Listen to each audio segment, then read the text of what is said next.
नमस्कार, मैं हूँ राजेश यादव। आप देख रहे हैं प्राइम टीवी। प्राइम टीवी का खास प्रोग्राम 15 अगस्त 15 शख्सियत में आपका बहुत बहुत स्वागत है।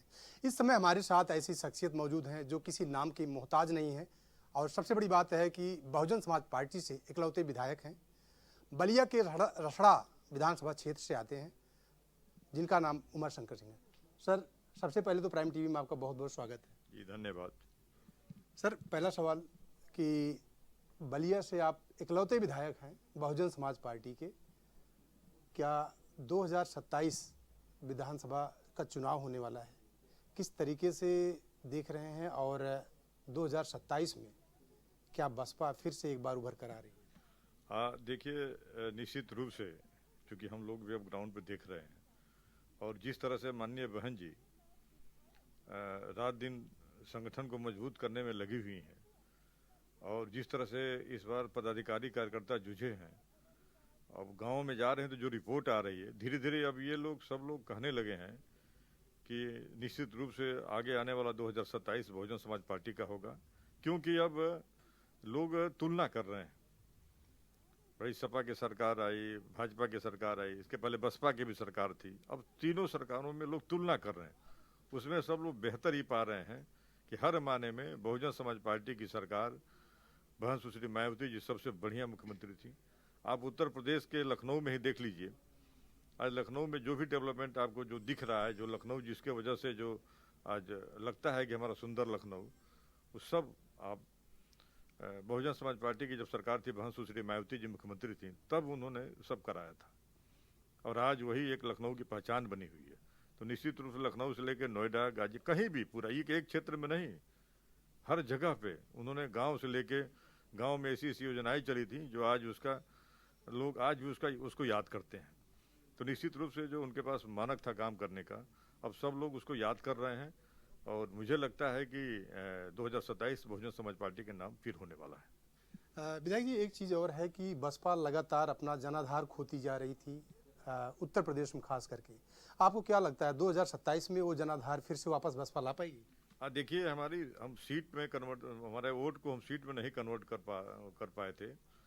कुछ थोड़ी सी कुछ कमियां जो रह गई उसको इस बार हम लोग दूर करके फिर नए सिरे से नए कैलेबर में हम लोग 2027 को लड़ने जा रहे हैं, जिससे कि बहुजन समाज पार्टी की सरकार आए। सर, एक सवाल ये भी है कि विधानसभा सत्र चालू हो गया और इस बार सिर्फ 4 दिन का सत्र रखा गया। आपको क्या लगता है कि 4 दिन का सत्र क्या जनता के लिए या जनता के सवालों के लिए या जनता के हित के लिए क्या ठीक है, या फिर इसको और भी बढ़ाना चाहिए था? नहीं, अगर 4 दिन की जगह पे 14 दिन ही हो जाए और हम लोग ही सदन न चलने दें, तो हम जनता के सवाल को कैसे सदन में रख पाएंगे? सदन चले या न चले, ये सबसे बड़ा डिपेंड विपक्ष पे करता है।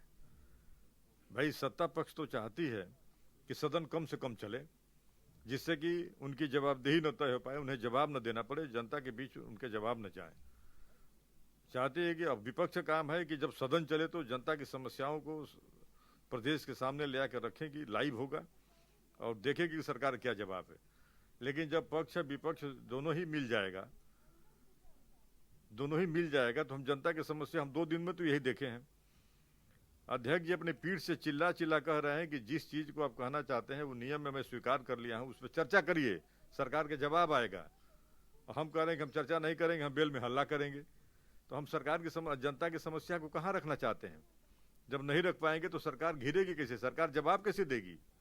तो ये सब मिली भगत करके, भाई कल भी यही हुआ।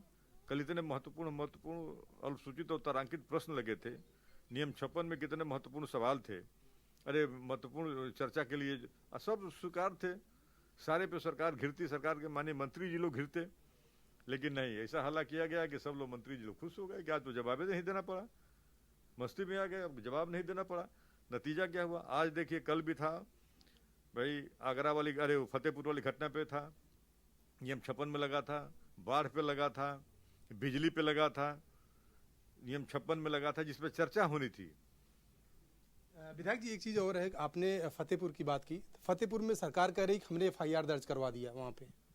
आपसे कही होगी ना, लेकिन जब सदन के बीच अगर चर्चा में स्वीकार था तो सदन के बीच पूरी बात आती कि इसमें और क्या होना चाहिए, क्या है, फिर सरकार का जवाब आता, पूरा प्रदेश लाइव देखता, उसका एक अलग मैसेज आता। हम आपके कैमरे के सामने कुछ भी कह दें सदन इसीलिए तो विपक्ष और सरकार और प्रदेश की जनता इंतजार करती है कब हाउस चले, कि हमारी समस्या को विपक्ष उसमें रखेगा और सरकार उसका निराकरण करेगी। हाउस भी चला, हम उसमें समस्या को रखे भी नहीं, सरकार बच गई। सरकार कहेगी कि हम क्या करें, हम तो हाउस चलाए थे, आप लोग रखे ही नहीं, तो हम क्या करें। इसलिए मैं तो आपके माध्यम से यह आग्रह करना चाहूँगा अपने विपक्ष के सम्मानित साथियों से कि हम ऐसा अवसर न खोलें। जो हम नारा बेल में बैठ के लगा रहे हैं, वो नारा तो कल भी हम चौराहे पर लगा सकते हैं, हजरतगंज पर लगा लेंगे, कहीं भी बैठ करके ये नहीं चलेगी ये सब तो नारा है, चौराहे का नारा है, ये तो वहाँ लगा लेंगे। अरे यहाँ सदन में मौका मिला है तो घेरिए, बातों में घेरिए, रिकॉर्ड में लिखा जाता है, लाइव होता है, वहाँ रिकॉर्ड में वो पड़ा रहेगा सैकड़ों साल कि हमने क्या कहा, आपने क्या जवाब दिया, आपकी कार्रवाई सही थी कि गलत थी, आप जो बोलेंगे वो सही बोल रहे हैं कि झूठ बोल रहे हैं, सब लिखा जाएगा। ये मौका क्यों हम हाथ से जाने दे रहे हैं, लेकिन नहीं, न जाने क्यों ऐसा कर रहे हैं लोग। हम तो एक दो बार और कहें कि मिली भगत करके ऐसा लोग करते हैं।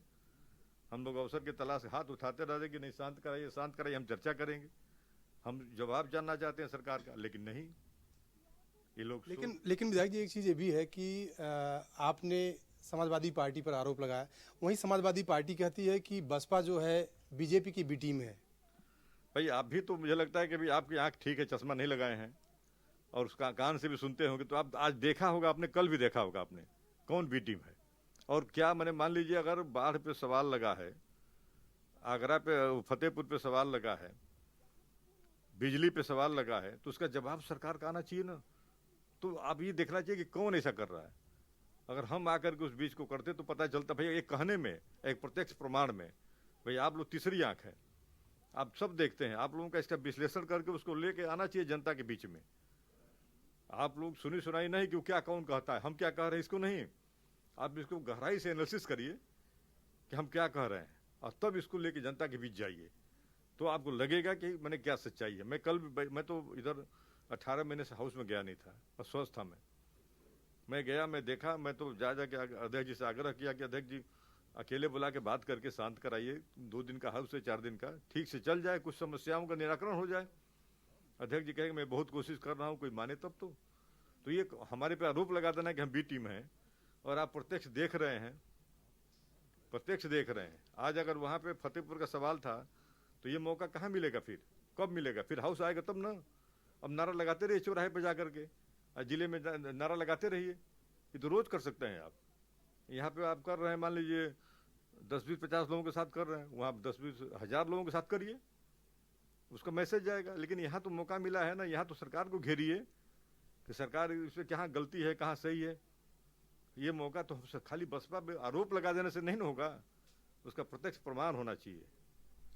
विधायक जी, अगर बसपा पे अगर आरोप लगाते, बसपा अगर यही होती तो बसपा हमेशा सरकार में रहती, पुराने दिनों में रखी। लेकिन बहुजन समाज पार्टी के हमारे राष्ट्रीय अध्यक्ष भुवन सुश्री मायावती जी का अपना अलग वो है, वो किसी के साथ अपने मान सम्मान के साथ, अपने जनता के सम्मान के साथ कभी समझौता नहीं कर सकती हैं। विधायक जी, बलिया की जनता के क्या क्या मुद्दे हैं जो विधायक कुमार शंकर सिंह यहाँ सदन में उठाने का काम करेंगे? सदन तो चलने दे पहले, लोग समाजवादी के लोग, सदन तो चले, तब तो अभी हम पहले बताएंगे, सरकार से जवाब लेंगे ना। सदन अब कहाँ, अब तो सदन कल तो वो उस पर चर्चा है, कल तो कोई सवाल भी नहीं लग रहा है, कल तो चर्चा है, विजन डॉक्यूमेंट वो बन रहा है 247 का 2040, तो अब तो उस पर है। अब कहाँ, अब तो 2 दिन निकल गया, बहुत सारे सवाल पड़े हैं, बिजली के सवाल पड़े हैं, बाढ़ के सवाल पड़े हैं,